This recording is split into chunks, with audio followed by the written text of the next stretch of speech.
ጤና ይስጥልኝ የተወደዳችሁና የተከበራችሁ የምናሉሽ ረታ ኢንተርቴይንመንት ተከታታዮቻችን በሙሉ እንዴት ቆያችሁልን?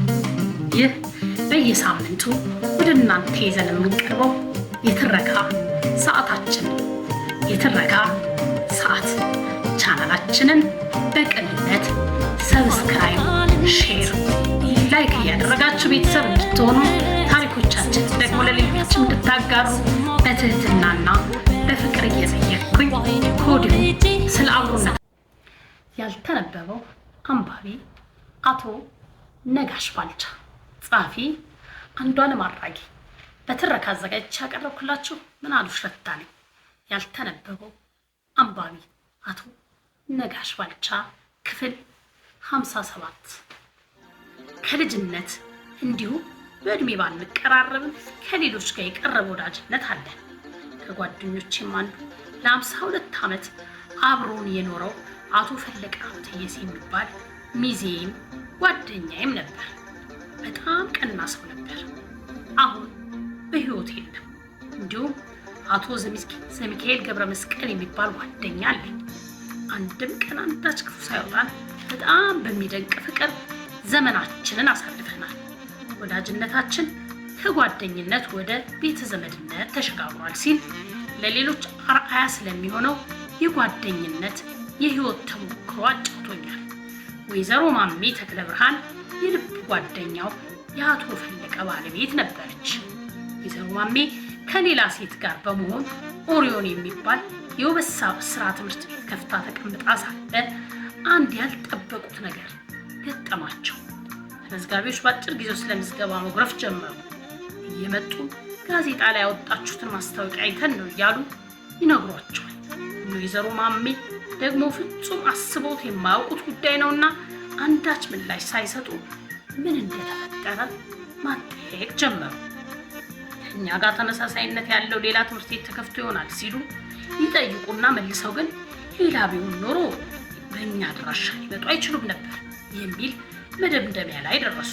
እንግዲያው ስለኛ የውበት ማሰልጠኛ ማስታወቂያ ወጣ ሰው አለ ማለት ነው ብለው ተስማሙ። የሚቀጥለው ስራቸው ወዳጆቻቸውን እየደወሉ መጠየቅ ሆነ። ብዙዎች ጋር ደውለው በኦሪዮን ስም ማስታወቂያ አውጥተው ከሆነ ጠየቁ።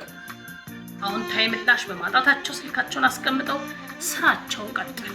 ወይዘሮ ማሜ በስራዋ መሃል አንድ ሰው ወደ አእምሮዋ መጣ።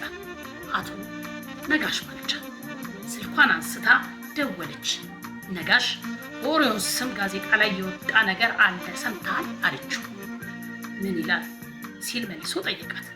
ስለ ውበት ማሰልጠኛችን ሰዎች እየመጡ በብዛት እየተመዘገቡ ነው። አድራሻችሁን ያገኘ ነው ከጋዜጣ ነው እያሉ እያመሰገኑ ነው። አንተን እንዲያወጣው ስትል ጥያቄዋን አስከተለች። የአቶ ነጋሽ ምላሽ አዎ ወይም አይደለም አልነበረም። ይልቅስ ሌላ ጥያቄ አስከተለ። በተረጋጋ ድምፅ ወደድሽው የሚለውን ጥያቄ አስከተለ። ወይዘሮ ማሜ በተራዋ ምንም ሳትል ስልኩን ወደ ጆሮዋ ላይ ዘግታ ማልቀስ ጀመረች።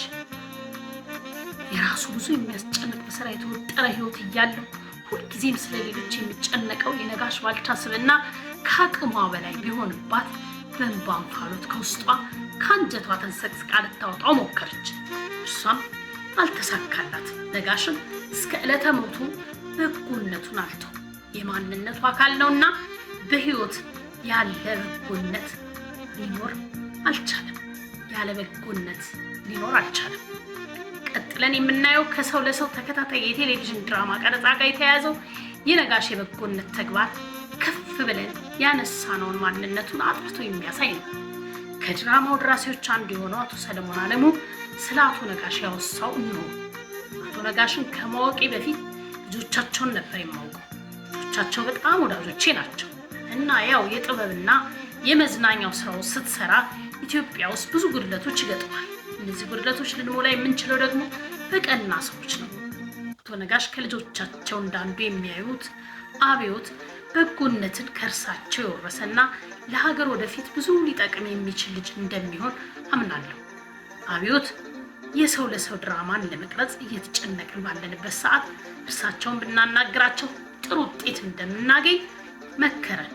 የእርሱን ምክር መሰረት በማድረግ በእርሱ አማካኝነት አማከርናቸው፣ አንዳች ሳያንገራግሩ ታሪኩንም ሊየው ሳይሉ ቀረጻውን እንድናካሄድ ፈቀዱልን። እንዲሁም በእምነት ተባበሩ። ቢሯቸውን ሙሉ በሙሉ ነው የለቀቁልን። ወቅቱ ደግሞ በጣም ስራ የሚበዛባቸው ወቅት ነበር። እንዲህ እንዳሁኑ እረፍት ላይ የነበሩበት ወቅትም አልነበር እና የእርሳቸውን ቢሮ ተጠቅመን ስንቀርጽ እርሳቸው ኮሪደር ላይ ቁጭ ብለው ሲጽፉ አስታውሳለሁ እና ሁኔታቸው በጣም ያስጨንቀን ነበር። በተለይ አበበ ባልቻ የሚያሰው ጊዜ ቁጭ ብለው እኔ እዚህ እንዴት ነው የምሰራው? እኔ በጣም እየከበደኝ ነው ያለ በጣም ይጨንቀው ነበር። ከዚያ ከእርሳቸው ጋር ወዳጅ ሆኑ። እንዲያውም አንድ ቀን የማስታውሰው ተንደርድሮ ሄዶ ጉንጫቸውን የሚሳማቸው በቃ እንደዚህ አይነት ኢትዮጵያዊ እንዲህ አይነት ሰው ኢንዱስትሪውን ለመደገፍ እንዲህ አይነት ልብ ያለው ሰው መገኘቱ ብሎ በአድናቆት ጉንጫቸውን ሳማቸው። እርሳቸውን በሁኔታው ስቀው አሁን እኔን እዚህ ጉንጭ ትስማለህ፣ ማታ ደግሞ ሰው ስታሰቃይ ታድራለህ ብለው መለሱለትና ከአቤ ጋርም ጥሩ ግንኙነት ነበራቸው። ከዚያ ባለፈ ክሮዎቹ፣ የካሜራ ባለሙያ፣ የድምፅ ባለሙያ፣ ኮንቲኒቲው ሁሉም በጣም ይወዳቸዋል። እንደመጡ ዕቃ ሊያወጡ ጨንቋቸው ይገባሉ። ግን ለሙሉ ክሮ ከታች ከካራቫን ምግብ አዘው ከምሳ በኋላ ከሆነ ጁሶች፣ ሌሎች ትኩስ መጠጦች በቃ በረንዳው በምግብና በመጠጥ ይጨናነቃል። ለእኛ ሌላ ጭንቀት ሆነብን። እርሳቸው ግን የምትጨናነቁ ከሆነ አትምጣ እያላችሁኝ ነው ማለት ነው። አልመጣም። እዚህ ቢሮ ስራዬንም አልሰራም። አልምጣ። እናንተ በሳምንት 3 ጊዜ ወይ 2 ጊዜ የምትመጡትና ለምን ትጨነቃላችሁ ብለው የእርሳቸው ጭንቀት ደግሞ መጣ። እንደገና በዚህ ሁኔታ ለብዙ ዓመታት ያለምንም ችግር ቢሮአቸውን ተጠቅመን ደውለን መምጣት ሳይጠበቅብን ለጻፊያቸው ብቻ የምንመጣበትን ቀንና ሰዓት እናሳውቃለን። በዚያ መልኩ ስራችንን በፈለግነው መልኩ ሰርተን ጨርሰናል። ቅንነታቸውን በቅርብ ሆነን አይተናል። እኔም ደግሞ እንደ ቤተሰብ በተወሰኑ አንዳንድ ፕሮግራሞች ላይ ይገኛለሁ። ባህሪያቸውን እሰማለሁ። ያለንበትን ዘመን የምንረዳዳበት ዘመን አይደለም። ራስንም ለመደገፍ የሚከብድ ጊዜ ነው። አንድ ሰውን መርዳት ትልቅ ዋጋ አለው። እርሳቸው ግን በጣም በርካታ ሰዎችን እንደሚረዱ አውቃለሁ። አዲስ አበባ ውስጥ ብቻ አይደለም፣ እስከ ገጠር ድረስ ብዙ ሰዎችን እንደሚረዱ አውቃለሁ። በእንዲህ አይነቱ ደግነት ለብዙዎች ተስፋ የሚሆን የእርሳቸው አይነት ሰው በሀገር ደረጃ ማስተዋጽኦ በቀላል የሚታይ አይደለም። የእርሳቸው አይነት ሰው ሲጎርልም የሚያጎርለው በጣም ትልቅ ነው። የሚጎርልበት ሀገርና ህብረተሰብ ነው። ሰው ለሰው በአቶ ነጋሽ ብቻ ሳይሆን በቤተሰባቸው ጭምር በጣም ተደግፏል። ሌላው የተወሰነውን ክፍል ቀረጻ ያደረግነው በልጃቸው መልአኩ ነጋሽ ቢሮ ነበር። ከቢሮአቸው ውጭ ህንፃውን በአጠቃላይ እንደ ስቱዲዮ ነበር የምንጠቀመው። ካፌውን፣ ኮሪዴሩን፣ ደረጃውን እንጠቀማለን። ያደረጉልንን አስተዋጽኦ በገንዘብ ብትለካው በኪነ ጥበቡ ዓለም አቅም ኑሮ የምትቋቋሙ አይነት አይደለም። የሚቻልም አልነበረም። በዚህ መልኩ እንደ ሀገር ኪነ ጥበብን ደግፈዋል። ይህ ባይሆን ኖሮ ከኢትዮጵያ ቴሌቪዥን በምታገኘው ልትሸፍነው አትችልም። ነገር ግን የአቶ ነጋሽ በጎ ፈቃድ ስራው ቆሞ እንዲሄድ አድርጎታል። ለ4 ዓመታት ቢሮአቸውን አጠቃላይ ህንፃውንም ስንጠቀም አንድ ቀን ፊታቸውን አጥቆረውብን አያውቁም። ሁልጊዜም ደስተኛ ናቸው። ሁልጊዜ ግብዣ ነው። አይዟችሁ ይሉናል፣ ይመክሩናል። ፕሌዩን ማታ ማታ ያዩታል፣ አስተያየታቸውን ይሰጡናል። እንደ አባት ከአጠገብህ የቆሙ እስኪመስል ድረስ ነው እኛን የሚያግዙን የነበሩት። ቢሮአቸው ውስጥ ብዙ መጽሐፍቶች አሉ። ረጅም ጊዜ ቢሮአቸው ውስጥ እንደሚያነቡ አውቃለሁ። በጣም ብዙ አማርኛ መጽሐፍ ያነባሉ። ኤርሚያስ የተባለው ልጃቸውም በጣም ያነባል። የእርሳቸው ግን የተለየ ነው።